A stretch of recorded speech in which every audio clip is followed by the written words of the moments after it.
Khasi Students Union South Central kala Phet no na Jingialang kabakot ka Subdivisional Officer ka Ursula Civil Subdivision hadin ba unong mi khmat na ka NHI DCL ula aidaw ka ju man kapor baka seng kala ujor ban penbaha bat maramot ya ka Sniew ka Surok NH44 haki benta bahap na du light lingkot Ursula dauki menta ka at phondu tarik naitung araja at phaulai ke SDO kong iwar jiri kala lom mi ki seng bhalang kirang ba shnong ringkat u General Manager ke NHI DCL ki bahap hapen Ursula Civil Subdivision banyak keren halor ke Sniew palat ka Surok khamtam hadin bala penbena Jingiakhih ka KSU South Central ha ka shitarik bat atarik nailar banwan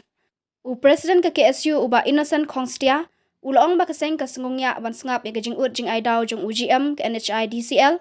bat ka Iaid Beit chakmat ya ka Jingiakhih kumbala penbena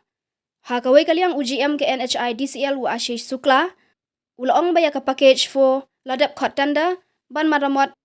kat ba yakiwe dang hap ban khot ban maramot kabala ban shim katuk anepor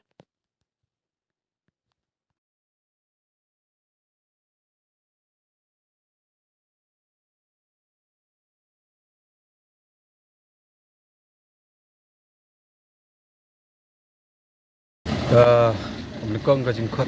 ni skwa pa ne ba hadien bangi lara ya ka jing ban pakhang kali ha ka strik ban atrik ya ka ban yakhi ban dawa ban penba Surok ka sha hani ka national highway ka jongi ban kaliang ka SDO hadien bakal yo social media ban kaliang jong seng kalamut ban mi ban yakhi ka ni issue kalalum kerke ka ni jalang mentasngi bat kini ki he juga NHI DCL Henry abang yeshong tu ka meeting menta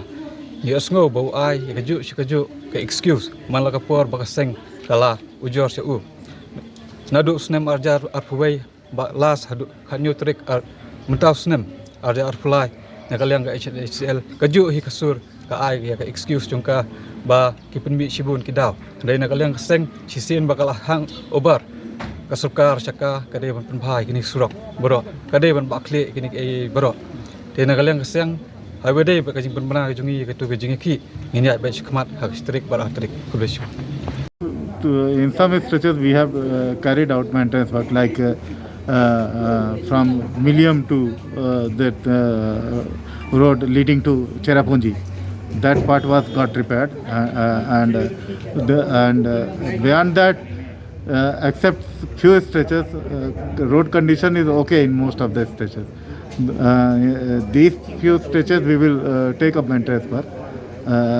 immediately as soon as possible. We are in the process of, we have already finalized the estimate and we have submitted it for higher office for approval. As soon as it get approved, then taking up work, maintenance work will be done.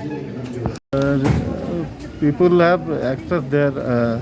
concern regarding repairing of the road and we have assured them that it will be taken as soon as possible. We are for some civil contractor we are close to we have already tendered out work and it is likely that within 1 month or two we will be able to finalize the contractor. And regarding other stretches, that too we are following closely and immediately we will take up maintenance of stretches.